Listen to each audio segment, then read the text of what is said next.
Kawawa nga si Maricel eh. Sa totoo lang, awang-awa ako sa kanya. Nakalagay siya sa listahan eh. Nung una ko ito nilabas, ayoko siyang pangalanan, tinakpan ko pa nga yan eh. Kasi naaawa ako dun sa tao na maaaring nagbago na siya.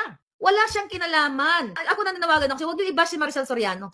For sure, ang daming pinagdaanan ng taong yan eh. Biktima siya eh. Dahil si Maricel Soriano ay ex niya, yung kapatid ni Lisa na ayon sa aking informanti, sumira ng buhay ni Maricel. Sino? Si Martin Araneta. Tanong natin, sino ang nagturo na magpulburon kay Maricel? Si Martin Araneta ba at si Marcos Jr.? Kung si Maricel Soriano ay really brave enough, I hope sa May 7, kapag talagang natuloy yun, magsalita siya. But I am concerned about her kasi nakikita, nakabawi na siya eh. Nakaka-recover na siya. Miss Maricel Soriano, humingin ako ng pasensya. It just so happened na nandito yung pangalan mo.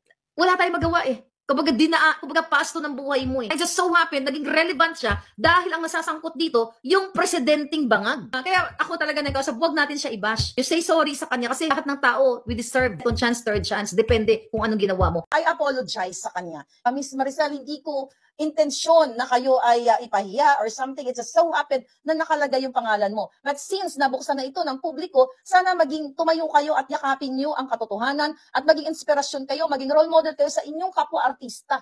Not only yan, sa buong Pilipino. At talagang tuluyan na nga talaga kayo maging super inday. Diba? Yun nga lang, hindi Golden BB yung nakasama mo. Super inday ang the Pulburon Boy.